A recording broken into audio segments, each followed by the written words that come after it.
দর্শক বন্ধু, আশা করি আপনারা প্রত্যেকেই ভালো আছেন। তো গতকাল ইউটিউবের পাতা উল্টাতে উল্টাতে একটা ভিডিও আমাদের সামনে এলো, যদিও সেটা 2 বছর আগেকার। সেখানে দেখছিলাম আমরা যে রুদ্রনীল ঘোষ, যিনি কিনা সিনেমা জগতের মানুষ ছিলেন এবং খুব বিখ্যাত জনপ্রিয় কমেডিয়ান ছিলেন, আমরা সবাই তাকে চিনি, যিনি এখন কিনা হাওড়ার শিবপুর বিধানসভা কেন্দ্রের বিধায়ক হয়েছেন, অবশ্যই বিজেপি বিধায়ক। তো উনি শাইনী ঘোষ, অর্থাৎ তিনিও কিন্তু সিনেমা জগতেরই লোক এবং তিনি এখন যাদবপুর লোকসভা কেন্দ্রের এমপি, অর্থাৎ মমতা ব্যানার্জি যাকে বলে একদম একেবারে কাছের মানুষ। তাকে নিয়ে কিরকমভাবে ক্রিটিসাইজ করলেন এবং তার পাশে দাঁড়িয়েছিলেন সজল ঘোষ, যিনি এখন বর্তমানে আমার বিধানসভা, অর্থাৎ আমি যেখানে থাকি সেই বরানগর বিধানসভা কেন্দ্রের বিধায়ক হয়েছে। তো এরা ওই শাইনী ঘোষকে নিয়ে এবং নচিকেতাকে নিয়ে কিরকমভাবে ক্রিটিসাইজ করলেন। নচিকেতার নাম শুনে আপনারা নিশ্চয়ই প্রত্যেকেই চিনতে পারছেন, আমাদের বিখ্যাত সঙ্গীত শিল্পী। তো এদের নিয়ে ওরা কি করে ক্রিটিসাইজ করলেন সেই ভিডিও আপনারা দেখুন। ক্রিটিসাইজ মানে যাকে একদম গোদা বাংলায় বলে ধুইয়ে দেওয়া, একদম ধুইয়ে দেওয়া, দিয়ে একদম সাফ করে দেওয়া। সেই কাজটা ওনারা কিভাবে করলেন আপনারা দেখুন সেই ভিডিও। সেই পুরনো ভিডিওটাই আমি আবার আপনাদেরকে দেখাচ্ছি এবং সেই পুরনো কথাগুলোই মনে করিয়ে দিচ্ছি, আপনারা দেখুন এবং সামটাইমস এনজয় করুন। শাইনি বাটির কথা বলছে, যে দিন রাত স্বপ্নে যা যা দেখে তো তাই বলবো। আমি এইটুকু বলবো যে মোটামুটিভাবে এই চাকরি দুর্নীতি নিয়ে শাইনির যা ইডি যা নেমন্তন্ন এগুলোর পর দলীয়কে গ্যারেজ করে দিয়েছিল বা নিজেই দলের ওপর অভিমান করে আমি ফেসে গেছি, কেউ দেখছো না গো বলে ও একটা কিরম চড়ে গেছিল। দেখুন, একটা মেয়ে ফুটবল খেলবে, বাঙালি মেয়ে বড় হয়েছে, এইটাই তো আমরা চাই। তো ভালো খেলুক, মোজা ফোজা কিডস ফেটস পরে খেলুক, কোনো অসুবিধে নেই। শশীদি বল পাস দিক, কিন্তু শশীদি আবার বল দিলে গোলে বল ধরে না, শশীদি ছেড়ে দেয়, এটা যেন শাইনি আবার জানে। হচ্ছে সায়নী ঘোষ দেখো, কদিন আগে দেখেছি স্বামী বিবেকানন্দ নিয়ে সায়নী ঘোষ বলছে। আচ্ছা, সায়নী ঘোষে বিবেকানন্দের যে আরাধ্য দেবতা মহাদেব, এই সায়নী ঘোষ পরিচিত হচ্ছে মহাদেবকে কন্ডম পরিয়ে। এই ধরনের মানুষ আমি বলবো তাদেরকে আপনারা বয়কট করুন। আমি দেখি শুধু হিন্দুদের ওপরই এই ধরনের কথা হয়।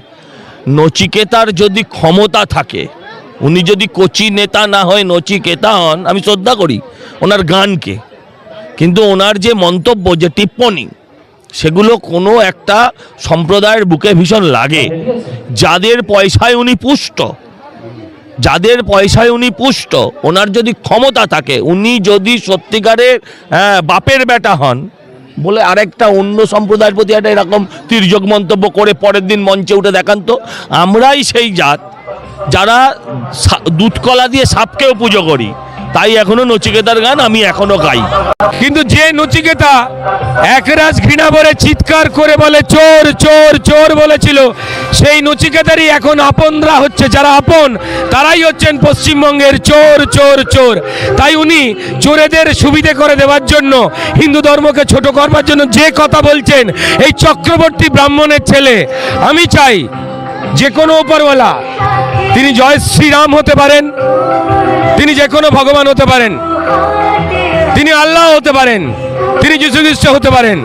এই ধরনের কপট মিথ্যেবাদীদের, জাস্ট চোরেদের পাশে নিজের কিছু সুবিধের জন্য যেভাবে সিদ্ধানা বিক্রি করছেন, ওনাকে বলবো ফিরে আসুন এই কলঙ্কিত জায়গা থেকে।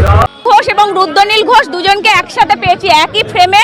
মমতা বন্দ্যোপাধ্যায় বলছেন গলি গলি মে শোর হ্যায়, বিজেপি পার্টি চোর হ্যায়। আপনারা দুজনেই আছেন। দেখুন, এই বিখ্যাত স্লোগান প্রায় নিশ্চিহ্ন হয়ে যাওয়া বিখ্যাত সিপিএম, বিখ্যাত যে জোট করেছে বিখ্যাত কংগ্রেসের সঙ্গে, সেই কংগ্রেসের বিখ্যাত নেতা, বিখ্যাত প্রধানমন্ত্রী, যে প্রধানমন্ত্রীর নাম ছিল রাজীব গান্ধী, যিনি অচেনা অপরিচিত মমতা বন্দ্যোপাধ্যায়কে কংগ্রেসে বিখ্যাত বানিয়েছিলেন, সেই কংগ্রেস তাদের উদ্দেশ্যেই বিখ্যাত সিপিএম রাজীব গান্ধীকে নিয়ে স্লোগান তৈরি করেছিলেন, গলি গলি মে শোর হ্যায়, কংগ্রেস ও রাজীব গান্ধী চোর হ্যায়।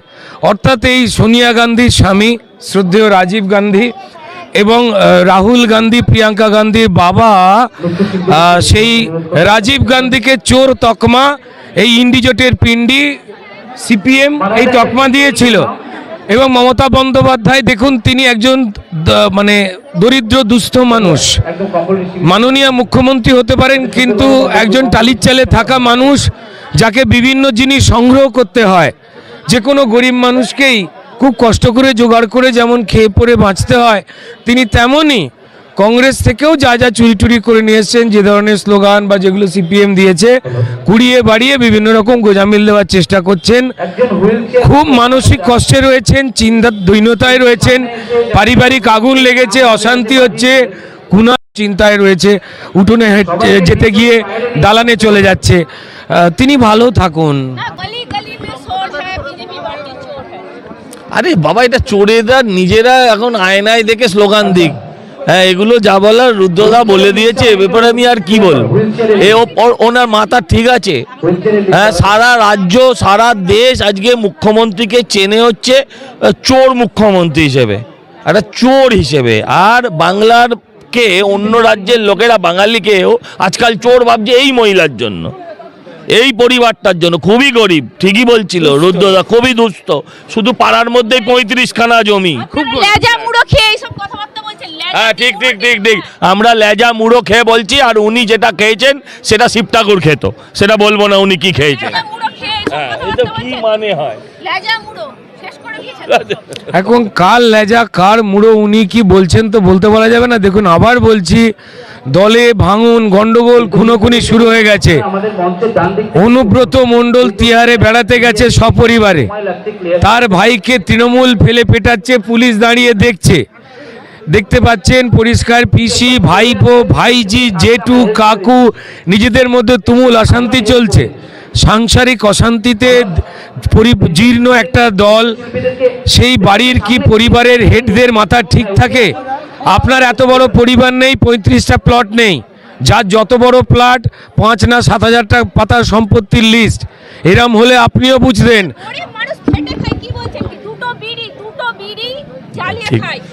তৃণমূলীরাও আগে পোড়া বিড়ি কুড়িয়ে খেত, ঠিকই বলেছেন, ওনার ওই বিড়ির দিকেই নজর। তৃণমূলীরা আগে পোড়া বিড়ি কুড়িয়ে খেত, এখন ওরা 555 অর্ধেককে ফেলে দেয়। হ্যাঁ, তাদের মুখ্যমন্ত্রী হঠাৎ কিছু নেই, শুধু বিড়ি বিড়ি বিড়ি করছে। দেখুন, উত্তর দেবে আমার যেটা মনে হয় সজল বাবু, সেটা হচ্ছে, দেখুন, যারা যা ভালোবাসে সেটা নিয়ে কথা বলে। আমি তো অবাক হয়ে যাচ্ছি, আমার মা সারাক্ষণ ধরে আমায় পড়াশোনার কথা বলে, 2টো বই পড়িস না। আমার মা শিক্ষিকা ছিলেন, মারা গেছেন এখন, তো মা সারাক্ষণ 2টো বই করে গেল। আমি বুঝতে পারছি না আমাদের মুখ্যমন্ত্রী তিনি এত দুটো বিড়ি করছেন কেন? এটা মেয়েদের মুখে বিড়ি সিগারেটের কথা মানায় না। আমি জানি না, বিভিন্ন পরিবারের বিভিন্ন স্টাইল আছে বেঁচে পড়তে থাকার। ইডির ঘরে জমা করতে, আরে যাদের চুরি হয়েছে সেগুলো আমরা জমা করে দেবো না? চোরের ঘর থেকে আমরা সবাই ধরছি, ধরে ইডির ঘরে জমা করছি। শোনো, আমরা শুধু টাকা সোনা জমা করছি না, ওদেরও যেসব সোনা মনা আছে, মানে অর্পিতা আরো যেগুলো আছে, হ্যাঁ, সেগুলোও জমা হচ্ছে, কোনো চাপ নেই।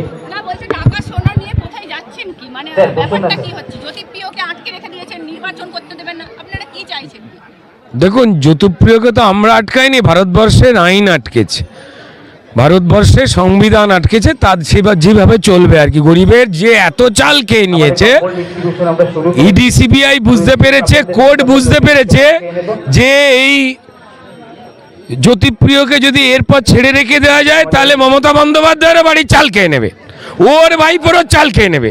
ঠিক আছে, ওই জন্য আটকে রেখেছে।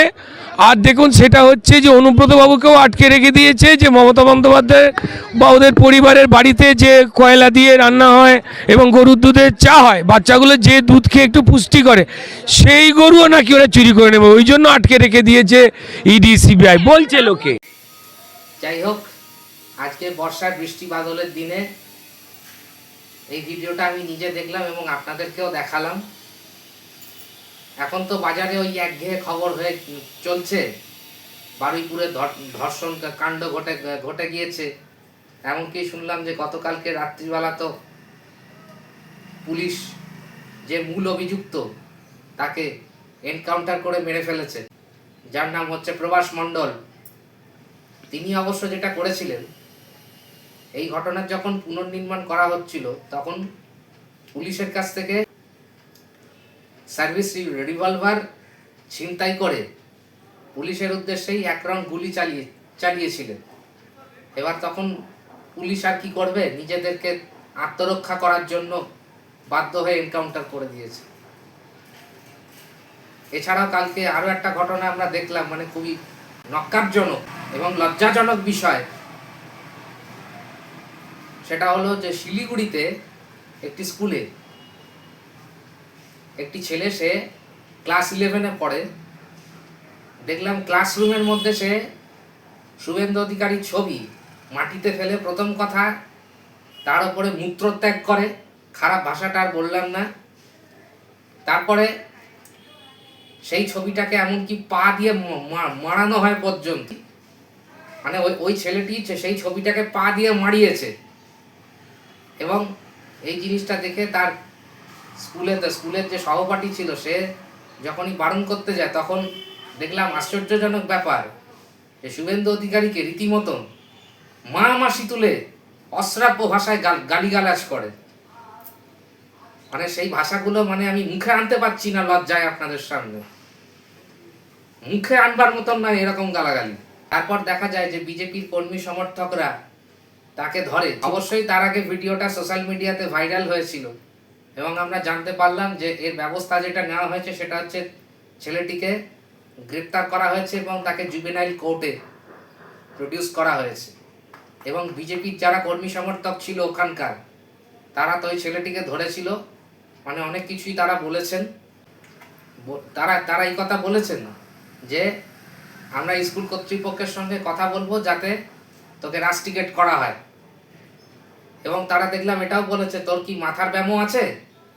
এবং তার বাবাও সেখানে প্রেজেন্ট ছিলেন, দেখলাম তার বাবাকেও তারা বলেছেন যে ওকে আপনি ডাক্তার দেখানোর ব্যবস্থা করুন।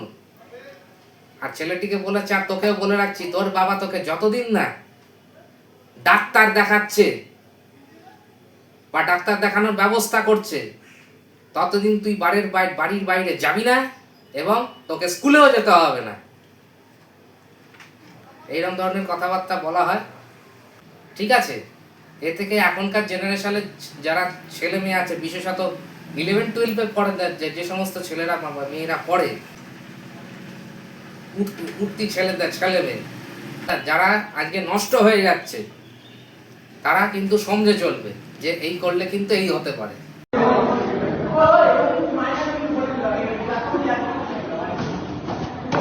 লিটারালি ক্লাসে আমাদের সুসু করতেছি।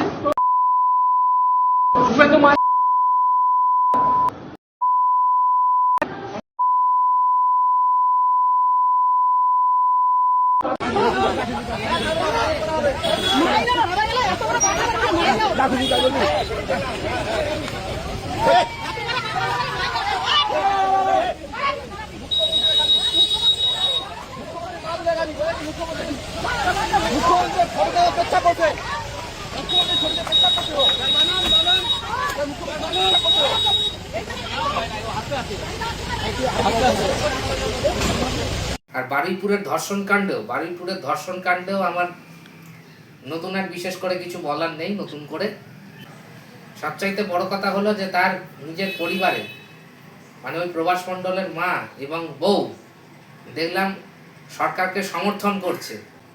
তাদের মধ্যে এতটুকু কোনো দুঃখ নেই, এমনকি তারা কেউ চোখের জলও ফেলছে না, বিন্দুমাত্র চোখের জল তারা কেউ ফেলছে না। তার সেটা তার মাই হোক বা তার বউ। তার মা বলছে ও যা করেছে একদম বেশ হয়েছে, ঠিকই করেছে, ঠিকই করা হয়েছে। তার কারণ ও কোনো কথা শুনতো না, নেশা ভাঙ করতো, আমাদেরকে অনেক জ্বালিয়েছে, সুতরাং যা হয়েছে ভালোই হয়েছে। এমনকি তার স্ত্রীও একই কথা বলেছে যে কাজকর্ম তো সেভাবে ও কিছুই করতো না, নেশা ভাঙ করতো, আর ওই মাঝে মধ্যে খালি ভ্যানটুকু চালাতো, দিয়ে সংসারে কোনো টাকা পয়সা তো সে দিতই না, অর্ধেক পয়সা মদ খেয়ে উড়িয়ে দিত। এমনকি তার মেয়ে ছেলের দোষ পর্যন্ত ছিল,